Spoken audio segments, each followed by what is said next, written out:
Friends, आप सबका स्वागत है आपके अपने यूट्यूब चैनल फार्मा एमसीक्यू में। सबसे पहले तो हैप्पी न्यू ईयर, आप सभी को नया साल बहुत बहुत मुबारक हो, है ना। और बहुत अच्छे से मेहनत कीजिए बच्चों, है ना।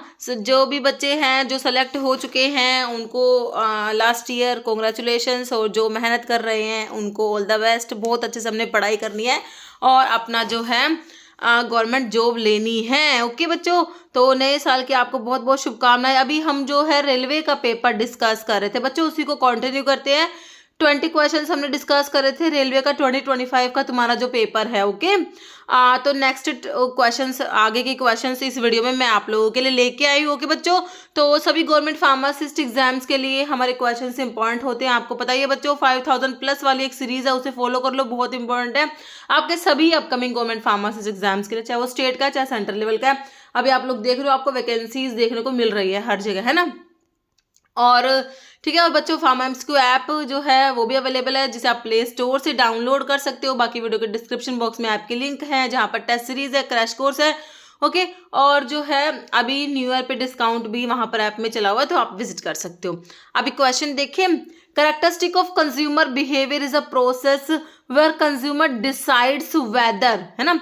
तो कह रहे want to advertise, want to endorse, want to buy या वॉन्ट टू सेल, है ना। तो कह रहे characteristic of consumer behaviour is a process जहां पर कंज्यूमर डिसाइड करते हैं वेदर, तो क्या हो जाएगा व्हाट टू बाय, है ना। कंज्यूमर क्या डिसाइड करेंगे, व्हाट टू बाय। तो यहाँ पर ऑप्शन जो है बच्चों तुम्हारा 3 बिल्कुल करेक्ट हो जाएगा। जैसे serotonin syndrome is most likely caused by combining serotonin selective serotonin receptor inhibitor. देखो ये सिंड्रोम तुम्हें देखने को मिलता है जब एसएसआरआई जो होते हैं उनको हम कंबाइन कर देते हैं हमारे जो एंटी डिप्रेसेंट्स के साथ में। जैसे कि तुम्हारे देखो यहाँ पर एनसेड्स तो होगा नहीं बच्चों, डायूरेटिक बीटा ब्लॉकर नहीं होगा, आपके माओ इनहिबिटर्स के साथ में अगर तुम कंबाइन कर देते हो तो हमें जो है सीरोटोनिन सिंड्रोम देखने को मिलता है। कैसे, किसके साथ में होगा ये, जब कंबाइन करेंगे एसएसआरआई को एंटी डिप्रेसेंट्स के साथ में, जैसे कि यहाँ पर आपको दिया माओ इनहिबिटर्स। ऑप्शन आपका यहाँ पर 3 बिल्कुल करेक्ट है। कह रहे what branch of pharmacology studies what the drug does to the body, है ना। तो फार्माकोलॉजी की आप 2 मेन जो है ब्रांच पढ़ते हैं हम। फार्माकोडायनेमिक होता है, एक फार्माकोकाइनेटिक होता है। काइनेटिक में आप एडीएमई को पढ़ते हो बच्चों, एब्जॉर्प्शन, डिस्ट्रीब्यूशन, मेटाबॉलिज्म, एक्सक्रीशन। और डायनेमिक में ड्रग क्या करती है, what drug does to the body, drug का मैकेनिज्म ऑफ एक्शन, है ना। ये सब जो है डायनेमिक में आता है। What drug does to the body, ये तुमसे पूछ रहा है, ये व्हाट ड्रग क्या करेगी बच्चों, ड्रग क्या करेगी, ड्रग डायनेमिक, ड्रग को डायनेमिक से हमने याद करा हुआ है। ओके, तो यहाँ पर फार्माकोविजिलेंस में हम लोग जो एडवर्स ड्रग रिएक्शंस है ना उन सब के बारे में स्टडी करते हैं। काइनेटिक में आपका एडीएमई है, फार्माकोथेरेपेटिक्स है। तो यहाँ पर जो है आपका डायनेमिक हो जाएगा, ऑप्शन 3 करेक्ट हो जाएगा। क्या interferon alpha produced via recombinant DNA technology से हमने जो प्रोड्यूस करे इंटरफेरॉन अल्फा, तो इसको प्राइमरली यूज टू ट्रीट। देखो हाइपरटेंशन के लिए तुमने पढ़े इंटरफेरोन्स, बिल्कुल नहीं पढ़े। अस्थमा में या डायबिटीज में पढ़े, बिल्कुल नहीं पढ़े भाई। हमने तो क्रोनिक हिपेटाइटिस सी में हम यूज करेंगे इंटरफेरॉन अल्फा को, जो किससे प्रोड्यूस हो रहे हैं, आपके डीएनए रिकम्बिनेंट डीएनए टेक्नोलॉजी से प्रोड्यूस करे गए हैं। ओके, चलो भाई नेक्स्ट देखो, in determining the absolute bioavailability को डिटरमाइन करना है। एब्सोल्यूट बायोअवेलेबिलिटी के लिए कह रहे हैं systemically availability of a drug administered orally is determined by comparing, है ना। तो ओरल की बायोअवेलेबिलिटी को आपने किससे कंपेयर करा था, एब्सोल्यूट बायोअवेलेबिलिटी को निकालने के लिए हम ओरल को जो है कंपेयर करेंगे आईवी रूट से बच्चों। तो ये इंट्रामस्कुलर सबलिंगुअल रेक्टल नहीं होगा, यहाँ पर आपका इंट्रावीनस होगा, जिसकी बायोअवेलेबिलिटी 100% होता है। ड्रग डायरेक्टली ब्लड में जा रही है मेरे बच्चों, ठीक है। तो आईवी रूट से कंपेयर करेंगे, ऑप्शन 1 करेक्ट हो जाएगा। कह रहा systemic availability of drug administered by extravascular route जैसे कि ओरली, इसको डिटरमाइन करेंगे बाय कंपेयर करेंगे इट्स का area under the plasma concentration diagram AUC to the AUC of the same drug administer a जो है इंट्रावेनसली, ठीक है। एरिया अंडर द कर्व जो होता है हमारा बायोअवेलेबिलिटी को बताता है ना। तो ये ओरल की उसको कंपेयर करेंगे एयूसी आईवी से, तो इससे हमारा जो है एब्सोल्यूट बायोअवेलेबिलिटी हो जाएगा। ओके, कह रहे हैं phase 2 of equipment validation refers to. So phase 2 जो होता है इक्विपमेंट वैलिडेशन का वो क्या है, डिजाइन क्वालिफिकेशन है, वैलिडेशन मेंटेनेंस फेज होता है, प्री वैलिडेशन बच्चों फेज 1 में आता है, फेज 1 में डिजाइन क्वालिफिकेशन आ जाएगा, ये मेंटेनेंस वाला फेज 3 आता है। बचा क्या, प्रोसेस वैलिडेशन फेज बचा, जो कि ऑप्शन 4 तुम्हारा करेक्ट है बच्चों। कह रहे फेज 1 जो होता है प्री वैलिडेशन फेज होता है, जिसमें कि तुम्हारा डिजाइन क्वालिफिकेशन आता है फेज 1 में, है ना। तो प्री वैलिडेशन और डिजाइन क्वालिफिकेशन तो फेज 1 ही हो गया, है ना। ठीक है, फेज 2 में प्रोसेस वैलिडेशन फेज में क्या क्या आता है, इसमें installation qualification, operational qualification and performance qualification. Okay, और फेज 3 तुम्हारा क्या है बच्चों, वैलिडेशन मेंटेनेंस फेज होता है। ठीक है, next what which the following example है एब्जॉर्प्शन इंटरैक्शन का। तो फोलिक एसिड का फेनिटोइन के साथ में, पैरामिनोसैलिसिलिक एसिड का प्रोबेनासिड के साथ में, टेट्रासाइक्लिन का मिल्क के साथ में, कॉर्टिकोस्टेरॉइड्स का बारबिटूरेट्स के साथ में। फिजिकल जो है एब्जॉर्प्शन इंटरैक्शन जो है बच्चों आपका टेट्रासाइक्लिन का मिल्क के साथ में, अगर हम टेट्रासाइक्लिन को लेते हैं तो मिल्क का कैल्शियम जो है बच्चों, है ना, वो चिलेट्स बना लेगा हमारी टेट्रासाइक्लिन के साथ में। ओके, तो टेट्रासाइक्लिन का एब्जॉर्प्शन जो है वो कम हो जाता है। तो ऑप्शन 3 करेक्ट है। इंटरेक्शन जो है इन दोनों का क्या है बच्चों, ये एग्जांपल आपका एब्जॉर्प्शन इंटरेक्शंस का। कैल्शियम जो होता है मिल्क में वो बाइंड करेगा टेट्रासाइक्लिन के साथ में, नॉन एब्जॉर्बेबल चिलेट कॉम्प्लेक्स बन जाएगा बच्चों जीआईटी में, जो रिड्यूस करा देगा एब्जॉर्प्शन और इफेक्टिवनेस तुम्हारी एंटीबायोटिक की टेट्रासाइक्लिन की। ओके, नेक्स्ट है एंटीकोलिनेस्ट्रेज commonly uses.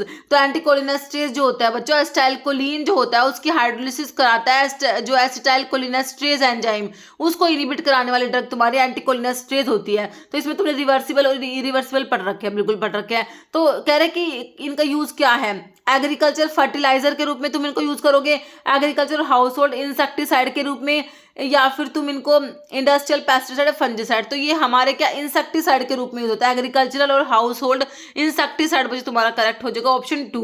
Following is non पर ओरल, मतलब देखो नॉन पर ओरल है, मतलब कि ओरली नहीं दे रहे, ये रूट जो है इसमें तुम्हारी ड्रग जो है ओरली नहीं दी जाएगी, है ना।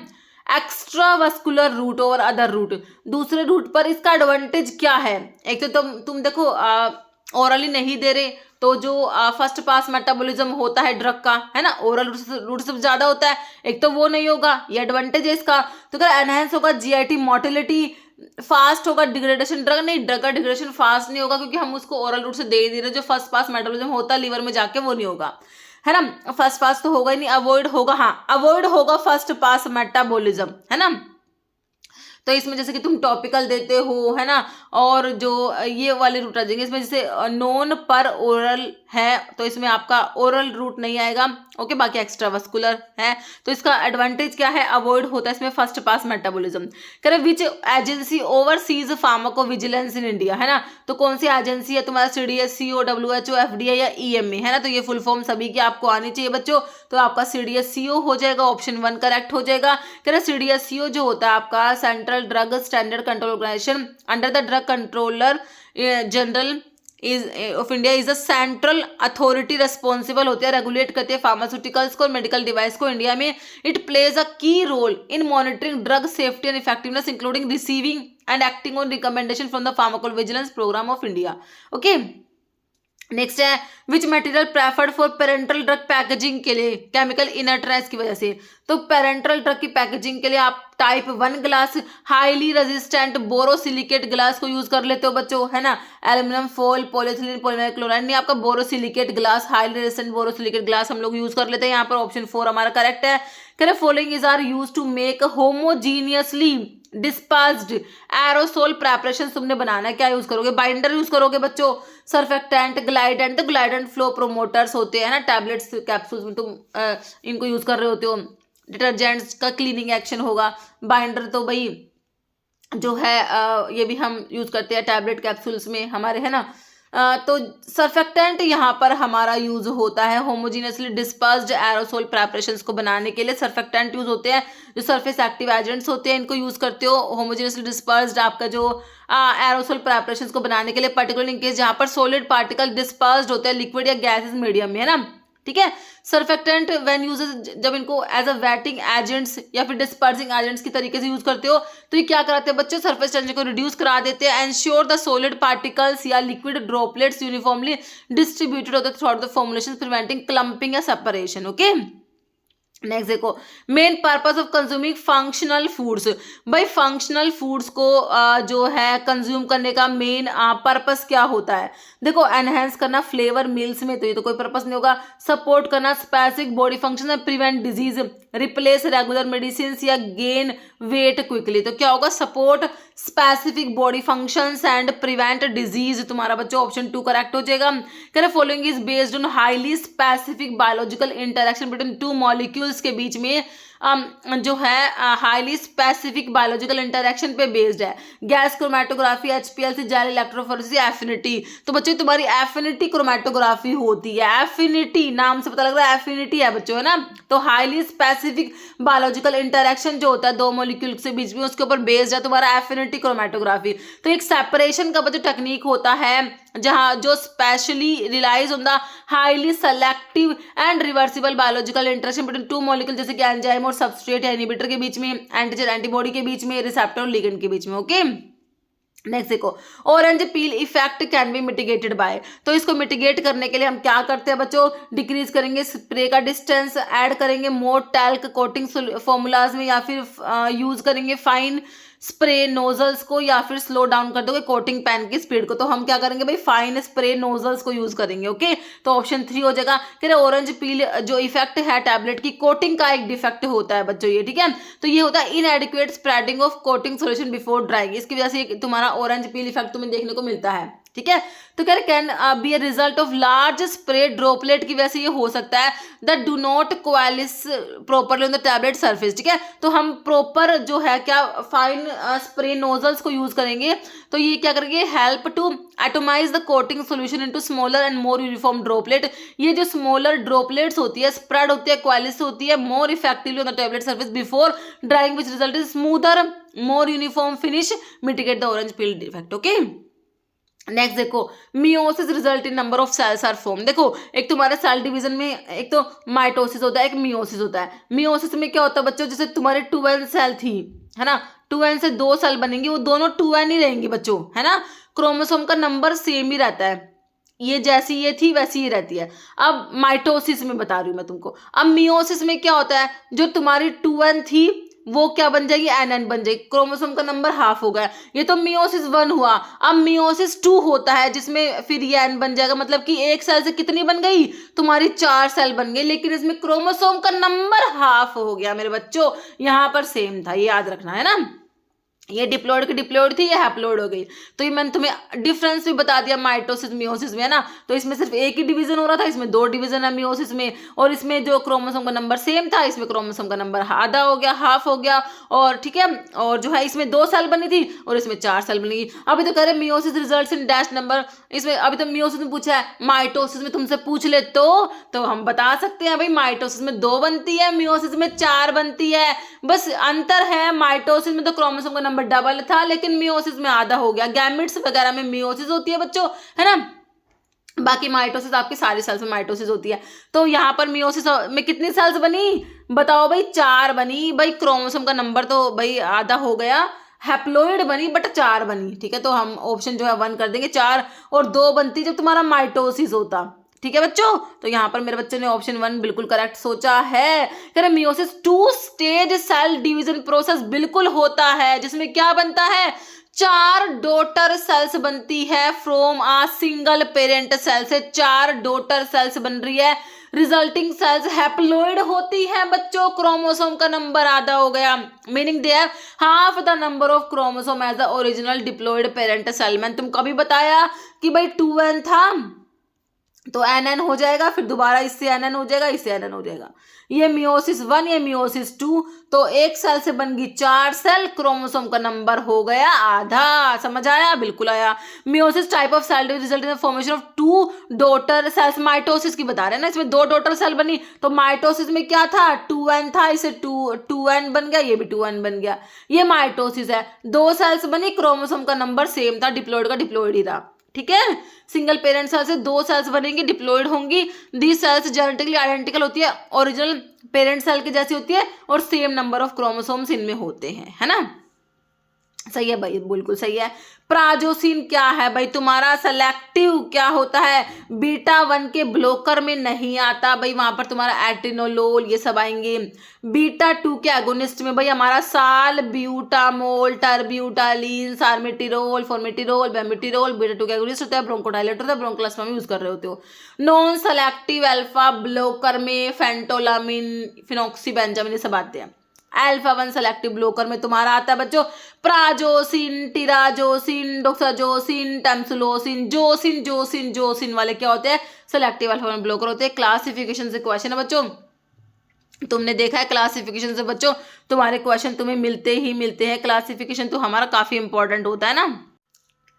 Final electron acceptor in the electron transport chain जो होता है बच्चों, वहां पर फाइनल इलेक्ट्रॉन ट्रांस एक्सेप्टर देखो ATP synthase, coenzyme Q, coenzyme C या ऑक्सीजन। देखो ऑक्सीजन होता है फाइनली इलेक्ट्रॉन को ये एक्सेप्ट करके, है ना, तो यहाँ पर काम करता है। यहाँ पर ऑक्सीजन हमारा राइट हो जाएगा। यहाँ पर देखो ऑप्शन जो है एटीपी सिंथेज तुम्हें दिया हुआ है, तो ये एक एंजाइम होता है, ये एनर्जी को यूज करता है प्रोटॉन ग्रेडियंट से created by the electron transport chain से। जो प्रोटॉन ग्रेडियंट क्रिएट हो रहा है ना, उसे एनर्जी लेगा और ये क्या बना देगा? ADP plus pi inorganic phosphate, है ना। तो ये क्या कर देगा बच्चों? एडीपी प्लस इनऑर्गेनिक फॉस्फेट से एटीपी बना देगा एनर्जी को यूज करके। एटीपी सिंथेज का काम है भाई एटीपी को प्रोड्यूस करना। हमारा कोएंजाइम क्यू के बारे में देख लो भाई, ये इसको यूबिक्विनोन भी कहते हैं। एक बार ये क्वेश्चन बना हुआ था, यूबिक्विनोन क्या कोएंजाइम क्यू होता है? ये इलेक्ट्रॉन कैरियर होता है, शटल इलेक्ट्रॉन बिटवीन कॉम्प्लेक्स 1 और कॉम्प्लेक्स 2 एंड कॉम्प्लेक्स 3 के बीच में इलेक्ट्रॉन का शटल कर रहा है।